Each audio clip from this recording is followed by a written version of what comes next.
தினம் அன்றாதபுர வைத்தியசாலையிலே வைத்தியர் ஒருவர் நேற்றைய தினம் அவர் பாலியல் தொந்தரவுக்கு உள்ளாக்கப்பட்டிருக்கிறார். அதற்குரிய கண்டனத்துடன் முக்கியமான 3 விடயங்களை நான் இப்போது சொல்லணும். முதலாவதாக கிளிநொச்சி கரைச்சி பிரதேச சபையினுடைய அடாவடித்தனங்கள்.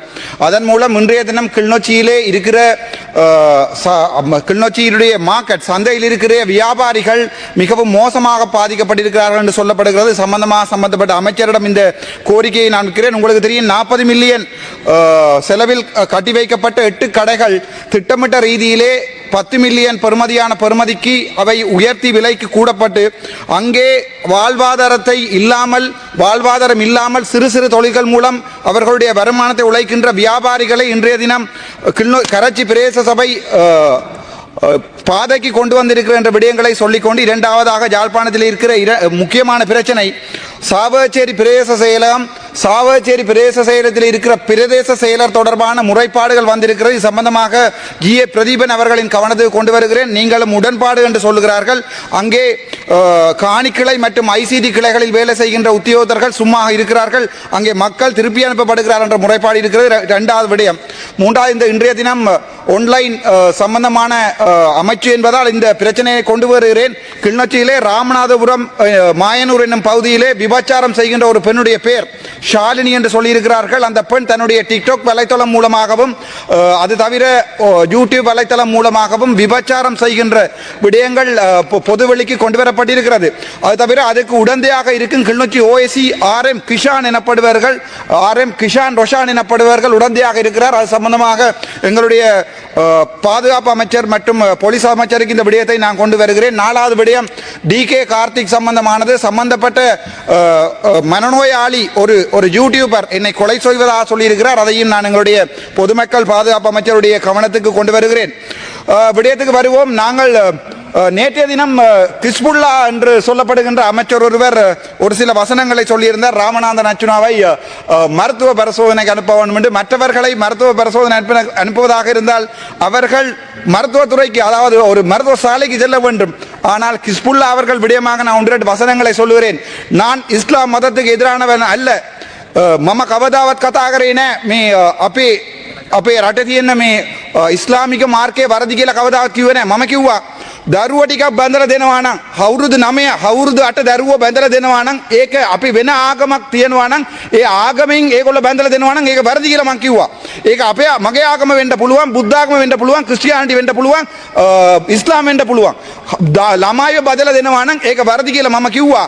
අනිත් එක ඒගොල්ලෝ දැන් මේක තියෙන එක රට. අපි දමල මිනිස්සු, අපි අවුරුදු ටිකක් යුද්ධ ආයුධ අරගෙන රණ්ඩු වෙච්ච මිනිස්සු අපි කියනවා මේ රට එක රට වෙන්න ඕනේ. එතකොට සමහරු කට්ටිය කියනවා නම් මේ රට ඇතුලේ වෙනම මේ ඒගොල්ලෝට නීතිය තියෙන්න ඕනේ කියලා. ඒක සම්පූර්ණව වැරදි. මම කවදාවත් ඉස්ලාමීය ආගම ගැන කිසි වරදක් කතා කරේ නැහැ. හැබැයි ළමයිව හිතලා බලන්න, ඔයාලගේ දරුව අවුරුදු 9 අවුරුදු 8 ඔය පව් මිනිස්සු පොයින්ට් ෆෝට දෙන්න බෑ. මේක මගේ කතාව, මගේ වෙලාව දෙන්න බෑ. ඉවරනාට පස්සේ දෙන්න. ඉවරනාට පස්සේ දෙන්න. මගේ වෙලාව ගන්න බෑ. හරිද? එතකොට මේක සම්පූර්ණව වැරදි. මේක ලෝක ආගම එනං නිසාම් කාර්ය පෙරම් මන්ත්‍රීතුමා අපේ රටට අපිට ගරු මූලාසන සභාපතිතුමනි මෙම ගරු පාර්ලිමේන්තුවේ මන්ත්‍රීතුමා ඔය ඊයේ කියපු කතාව නැවතත් කියලා හිස්බුල්ලා මන්ත්‍රීතුමාගේ නමත් කියලා ඉස්ලාම් ධර්මය ගැනත් මේ කියන කතාව කරුණාකර ඉඩ දෙන්න එපා. ඩිජිටල් කරණයේදී මෙවැනි අසත්‍ය සහ ජනතාව අතර වෛරය වපුරන කතා කියන්න එපා කියලා මම ගෞරවයෙන් ඉල්ලා සිටිනවා. මේක මෙතුමාට කියන්න කැමැති. ඕගොල්ලෝ දන්නවා මේගොල්ලෝගේ ප්‍රදේශවල අපේ කෝවිලයක් කඩලා මාළු මාකටයක් අදපු මිනිස්සු මේගොල්ලෝ. අපි කවදාවත් මම කිව්වා පන්සල කඩන්න බෑ ජාපානයේට. ඉතුරු ඇමතිලා ඔක්කොම කියනකොට, ඉතුරු එම්පිලා ඔක්කොම කියනකොට පන්සල කඩන්න ඕනේ කියලා මම කිව්වා පන්සල කඩන්න බෑ මේ රටේ ආගම කිසි ප්‍රශ්නයක් දෙන්න බෑ කියලා. හැබැයි මෙතුමාගේ ආගමේ තියෙනවා නම් අපේ රටේ එළියට අපේ රටට ලැජ්ජා වෙන්න නීතිය අයින් කරන්න ඕනේ. මරණොත් මට බය නැහැ. ඒක වෙනස් කරන්න ඕනේ කියලා මම කියනවා. ගරු මන්ත්‍රීතුමනි, අපි විශේෂයට අදාළව කතා කරමු. අහිංස දරුව කොහමද බැඳලා දෙන්නේ? අවුරුදු 8 අවුරුදු 9 බබාලාව.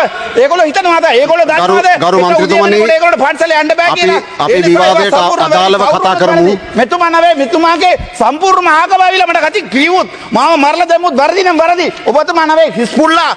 එයාගේ අම්මා තාත්තා දන්නවා තාත්තා එයාගේ ඔළුවේ මොකුත් නැහැ කියලා. ඒ නිසා සිංහලෙන් නම දාලා තියෙන්නේ හිස්බුල්ලා කියලා. ඒ කියන්නේ ඔළුව නැහැ.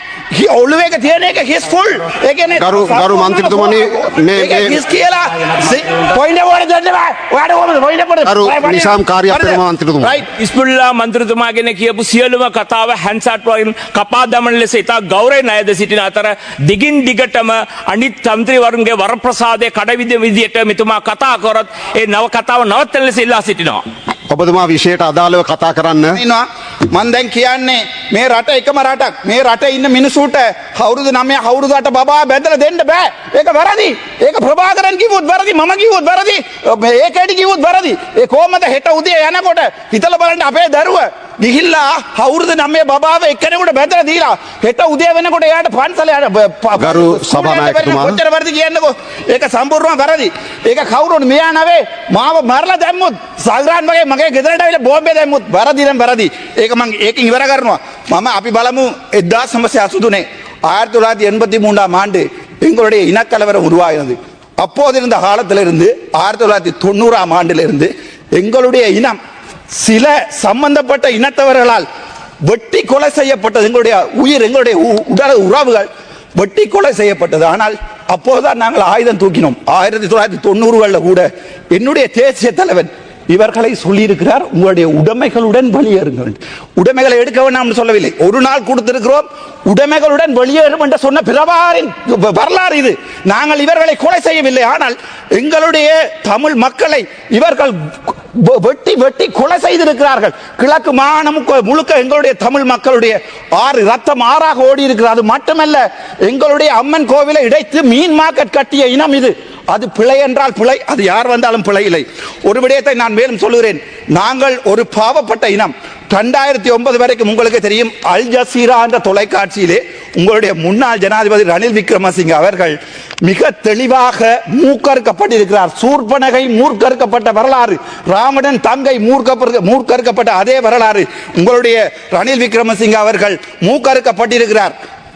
2009 ஆண்டு எங்களுடைய இனப்படுகொலை, என்னுடைய சகோதரன், என்னுடைய அப்பா உட்பட ஒவ்வொருவரும் காணாமல் ஆக்கப்பட்ட போது இன்று வரை இந்த சிங்கள சமூகம் எங்களுக்கு நீதியை தரவில்லை. எங்களுடைய தம்பி இளங்குமரன் அவருடைய கருத்தை நான் இதில் சொல்ல விரும்புகிறேன். என்னவென்றால், தம்பி இளங்குமரன் சொல்லியிருக்கிறார், சர்வதேச விசாரணை இந்த நாட்டில் தேவையில்லை என்று.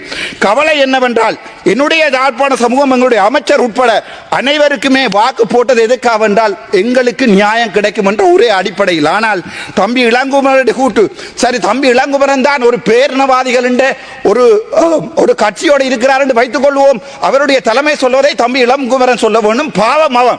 ஆனால் எங்களோட இருக்கிற இந்த தமிழ் தேசிய கூட்டமைப்பு என்று சொல்லப்படுகின்ற இந்த கேவலம் கேட்ட ஒரு அரசியல் கட்சி எங்களை 16 வருடங்களாக விபச்சாரம் செய்திருக்கிறது. இந்த உள்ளூராட்சி சபை தேர்தலுக்கும் இந்த மாகாண சபை தேர்தலுக்கும் ஒவ்வொரு வாக்குகளும் இந்த தமிழ் தேசிய கூட்டமைப்பு, உங்களுக்கு தெரியும், சுமந்திரன் ஒருவர் இருந்தார், இதில் ஸ்ரீரன் ஒருவர் இருக்கிறவர். இவர்கள் ரணிலுடன் சேர்ந்து 2022 ஆண்டு கோதா ஹோம் என்று கோஹோம் ஒன்றை கொண்டு வந்த போது மக்கள் எதிர்பார்த்தது சிஸ்டம் சேஞ்ச்.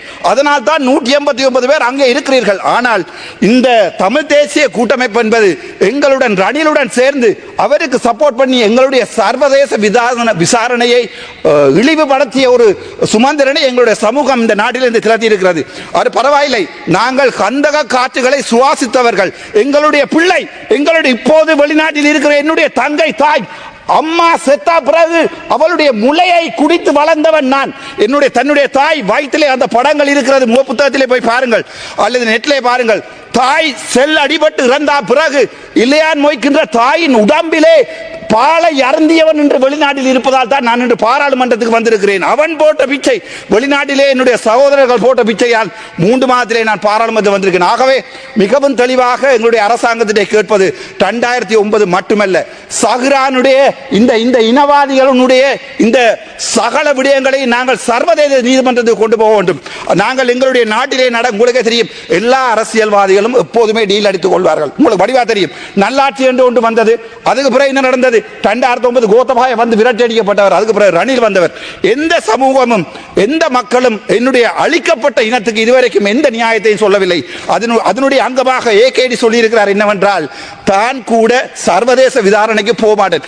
ஒரு வாக்கு யாழ்ப்பாணத்திலே ஏகேடியினுடைய கட்சிக்கு விழுமாக இருந்தால் அது என்னுடைய தலைவனுக்கும் என்னுடைய 44,000 போராளிகளுக்கும் இப்போது மீதம் இருக்கிற எங்களுடைய இனத்தின் கோடாளி காம்புகளாக இருக்கும் என்பதை உங்களுக்கு நான் சொல்லிக் கொண்டுறேன். அது தவிர உங்களுக்குமே தெரியும், எங்களுடைய புதுமாத்தலன் உட்பட சகல ஹாஸ்பிட்டல்கள் கூட ஷெல் ஆட்லரி அடிக்கப்பட்டிருக்கிறது, அங்கே புக்காரா அடிக்கப்பட்டிருக்கிறது என்ற உண்மையை அல் ஜசீரா தொலைக்காட்சியிலே எங்களுடைய முன்னாள் ஜனாதிபதி ஒத்துக்கொண்டிருக்கிறார். அது பரவாயில்லை. பட்டலாந்து படுகொலை உங்கள் சார்பாக நான் கதைக்கிறேன், உங்கள் குரலாகவும் நான் இருக்கிறதுக்கு தயாராக இருக்கிறேன். பட்டலாந்து படுகொலை எனப்பட்டுக்கிட்ட 88,000 உங்களுடைய சகோதரர்கள், உங்களுடைய ரோகண விஜய் வீர உட்பட எல்லாரையும் கொண்டு சுட்டு கொண்டே கனத்த மயானத்திலே உயிரோடு எறிந்த வரலாறு உள்ள ரணிலை நீங்கள் பிடிக்காமல் இருப்பது உங்களுடைய அரசியல் கலாச்சாரம் என்றால் நான் அரசியலிலே ஒரு புள்ளியாகவே இருக்க விரும்புகிறேன். சரி, அதையும் பார்ப்போம். உங்களுக்கு தெரியும், ஜெனரல் சவேந்திர டி சில்வா எனப்படுபவர் ஒரு பிளாக் லிஸ்ட் பண்ணப்பட்ட ஒரு ராணுவ கமாண்டோ. அவர் மனித உரிமைகள் மீறுகிறார் என்று சொல்லி UN ஹியூமன் ரைட்ஸ் கமிஷன் நேற்றைய தினம் கூட UN ஹியூமன் ரைட்ஸோட என்னோட ஒரு ஆன்லைன் சூம் மீதமான இது நடந்தபோது என்னுடைய குரலை இந்த பாராளுமன்றத்திலே இவர்கள் கதைக்க இல்லை என்பதை UN ஹியூமன் ரைட்ஸ் ஹை கமிஷனிலே முறைப்பாடாக எடுத்திருக்கிறார்கள். நான் இதை UN ஹியூமன் ரைட்ஸ் கொண்டு போயிருக்கிறேன். எனக்கு 77 நாள் கதைக்காமல் தந்திருப்பதற்கு. அதே போன்றுதான் எங்களுடைய சவேந்திர சில்வா அமெரிக்க அரசாங்கம். இன்னொரு விடயத்தை சொல்கிறேன். நான் பலஸ்தீனத்திலே உங்களுக்கு தெரியும் காசாவிலே நடக்கின்ற போர், அந்த காசாவிலே நடக்கின்ற போரின் போது அமெரிக்காவால் சொல்லப்பட்ட விடயம் என்னவென்றால், கோத்தபாயவும் அதே நேரம் என்னுடைய முன்னாள் ஜனாதிபதி மஹிந்த ராஜபக்சவும் எவ்வாறு எங்களுடைய மக்களை பாதுகாப்பு பிரதேசத்துக்கு போ என்று சொல்லி குண்டடித்தார்களோ அதே மாதிரியே கொலை செய்ய வேண்டும் என்ற ஒரு முறைமையை வலதுசாரி அமெரிக்கன் அமைப்பு ஒன்று இஸ்ரேலுக்கு சொல்லியிருப்பதாக எங்களுடைய மெஹ்தி ஹாசன் சொல்லியிருக்கிறார். இதன் அடிப்படை என்னவென்றால், நாங்கள் சர்வதேசத்தால் நாங்கள் அழிக்கப்பட்டிருக்கிறோம் என்று ஏற்பட்டிருக்கிறது. UN ஹியூமன் ரைட்ஸ் கமிஷன் சொல்லுகிறது எங்களுடைய 40,000 சகோதரர்கள் அழிக்கப்பட்டிருக்கிறார்கள். இப்போது இருக்கும் ஒரே குரல், தமிழனின் ஒரே குரலாக நான் இருக்கிறதுக்கு ஆசை. எனக்கு சாவதற்கு பயமில்லை. சாவதா இருந்தால் எனக்கு பாதுகாப்பு நீங்கள் தரவில்லை, தேவையில்லை. என் கைகள் என்னை பாதுகாத்துக் கொள்ளட்டும், அல்ல என் உடலை என்னுடைய சகோதரர்களுக்கு நீங்கள் அனுப்பி வையுங்கள். 44,000 உறவுகள் பார்த்து கொண்டு தான் இருக்கின்றன. உங்களுடைய அரசாங்கம் தந்து பாதுகாப்பில் வாழ்வதை விட என் உயிரை இழந்து என் சகோதரர்களோட போயிருக்க நான் தயாராக இருக்கிறேன். ஆனால் மிகவும் கவலை என்னென்றால், இந்த ஒன்று ரெண்டு ஒரு முஸ்லிம் அமைச்சர்கள் எங்களை பார்த்து கதைக்கிற கதை. நாங்கள் எந்த இனத்துக்கும் எதிரானவர்கள் அல்ல. ஒரு நாளில் போங்கோ, யாழ்ப்பாணத்தை விட்டு வெளியேறுங்கள் என்று சொல்லி உடைமைகளுடன் வெளியேறுங்கள் சொன்ன தலைவன் நான், என்னுடைய தலைவன். ஆனால் இவர்கள் என்ன சொல்லி இருக்கிறார்கள் என்றால், எனக்கு மூளை சரியில்லை. இதே அவருடைய தாயார் தெளிவாக සිංහලத்திலே பேர் අම්මා හිස්බුල්ලාගේ අම්මා හරියටම නම දාලා තිනවා. හිස්බුල්ලා ඒ කියන්නේ ඒ ඔළුව හිස් කියලා තියෙන්නේ. ඒක සිංහලෙන් නම දාලා තියෙන්නේ. කඩාගෙන ඉන්න. ගරු මන්ත්‍රීතුමනි, නෑ සාදාරස් පිළියෝ සරල් සරම්. ගරු මන්ත්‍රීතුමනි, අපි මේ විවාදය විනයානුකූලව ගෙන යා යුතුයි. මගේ අයිතිවාසිකම් තියෙනවා. මගේ නම සටහන් කරලා ඒ හිස්බුල්ලා මන්ත්‍රීතුමා කියපේකට උත්තර දෙන්න මට අයිතිය තියෙනවා. වෙනත් මන්ත්‍රීවරුන්ට අපහාසයක් වෙනවා නම් ඔබේ කතාව නවත්තන්න සිද්ධ වෙනවා මට. කොච්චරලා තියෙනවද? වෙන මන්ත්‍රීවරුන්ට හෝ කාට හෝ අපහාසයක් කරනවා නම් මේ කතාව නවත්තන්න සිද්ධ වෙනවා මට. මන්ත්‍රීතුමා අහන්න, මගේ නම සටහන් කරලා මම පිස්සක් කියලා කියනවා. ඔබතුමා විවාදයට සහභාගී වෙන්න ඔබතුමාගේ කාලය තව විනාඩියයි තියෙන්නේ. මං අහන්නේ ෆීඩෝෆීලියා කියන්නේ ඔබතුමාගේ කාලය තව විනාඩියයි. මගේ බලාව අර පැත්තට දීලා තියෙනවා, වරදක් කරන්න එපා. ෆීඩෝෆීලියා කියන්නේ පොඩි ළමයිත් එක්ක සෙක්ස් කරන ලෙඩක් තමයි ෆීඩෝෆීලියා. එතකොට පොඩි දරුවක් අපි දැකලා එයාත් එක්ක සෙක්ස් කරන්න ඕනේ කියලා හිතනවා නම් ඒක ෆීඩෝෆීලියා. එතුමාට සයිකෝද නැත්නම් ඒක බරදි කියලා කියපු එකට මම පිස්සක්ද කියලා මම මේ ජනතාවට අහනවා. ඒක අමතරව මට කියන්න කැමතියි. මම තපරේ ඉවර කරන්න. මට ඕන නැහැ වෙලාව ඔයගොල්ලෝගේ වෙලාව අරගෙන මට කතා කරන්න කිසි ඕමනාවක් නැහැ. හැබැයි මගේ වෙලාව දෙන්නේ නැහැ කියලා UN Human Rights Commission එකේ හයි කමිෂන් එකේ මම කියලා කම්ප්ලේන්ට් කරලා දිනවා. ඒක බලාගමු අපේ රට වෙනුවට. ඔබතුමා මාතෘකාවට අදාළව කතා කරේ නැතුව කාලය ගෙවිලා ගියා නිකම. මගේ කතාව දෙන්නේ මට කරුණා කරලා තව විනාඩියකින් කතාව අවසන් කරන්න. ඔබතුමාට ඩිසයිඩ් කරන්න බෑ මං කතා කරන්නේ මොනවද කියලා. හරිද? ඔය පුටුවේකට අපි රෙස්පෙක්ට් එකක් දෙනවා. මගේ බලාව නැස්ති කරන්න එපා. මේ බේජ පබ්ලික් ඉන්වෙස්ට්මන්ට් ප්‍රොජෙක්ට් කියලා පොතක් තියෙනවා. මේ පොත ගැන මම විනාඩියකින් හෙටින් කියලා ඉවර කරන්නම්. මේකින් இந்த மேஜர் பப்ளிக் இன்வெஸ்ட்மெண்ட் புத்தகத்திலே வடக்கு கிழக்கு மாகாணத்திலே ஜெனரல் எடுகேஷனுக்காக நீங்கள் வழங்கி இருக்கிறது 0 வீதம். அதே மாதிரி யூனிவர்சிட்டிக்காக நீங்கள் அதாவது பல்கலைக்கழகங்களுக்காக நீங்கள் வழங்கி இருக்கிறது 0.28 வீதம் வடக்குக்கு, கிழக்குக்கு 0.8 வீதம். அதே மாதிரி இளைஞர்களுடைய விளையாட்டுத்துறைக்காக நீங்கள் வழங்கி இருக்கிறது 0. அதே மாதிரி பெண்களுடைய பாதுகாப்புக்காக வழங்கி இருக்கிறது 0. பின்னாடி இது religious and cultural and heritage ministry 2350 million பாவித்திருக்கிறது. ஆனால் இந்த புத்தகத்திலே வடக்கு கிழக்கு இருக்கிறது 0. அதே நேரம் நொதர்ன் ப்ரோவின்ஸில் அக்ரிகல்ச்சர் அண்ட் லைஃப் ஸ்டாக்குக்காக 18 பில்லியனும் 25 பில்லியனும் பாவிக்கப்பட்டிருக்கிறது. வடக்குக்காக டூரிசத்துக்கு வரப்பட்டிருக்கிறது பிந்துவாய் 0. மிச்சதை சொல்லி තපරේ දෙන්න මම ඉවර කරන්න. ඒ වගේ නොදර්න් ප්‍රොවින්ස් එකේ අපි මුල්ලිවාய்க்காலுக்கு අපි අර පාලම හදන්න දුන්නා මිලියන් 500ක්. හැබැයි 500 மில்லியன் கொடுக்கப்பட்டிருக்கிறது. அந்த 500 மில்லியன் 1.37 வீதம் மொத்த உங்களுடைய வடக்கினுடைய செலவினுடைய 1 வீதம் 0 வீதமான இவற்றையெல்லாம் தந்துவிட்டு வடக்கு மக்களுடைய வாக்குகளை நீங்கள் பிச்சையாக கேட்டு என்னுடைய இனத்தை අවසන් කරන්න. என்னுடைய இனத்தை நீங்கள் அவமதிப்பீர்களாக இருந்தால் வடக்கில் இந்த முறை உள்ளூராட்சி சபையிலே விழுகிற ஒவ்வொரு ஓட்டும் எனக்கு எதிரான ஓட் அல்ல, என்னுடைய தமிழனுடைய எதிர்காலத்துக்குரிய ஓட். ஆகவே ஒவ்வொரு மக்களும் தயவு செய்து சிந்திக்க வேண்டும். நாங்கள் யார்? நாங்கள் தமிழர். நாங்கள் இன்னொரு இனத்தை ஒரு நாளிலே ஒழுங்காக வெளியே போ என்று சொன்ன தமிழன் நான். நாங்கள் செய்யவில்லை,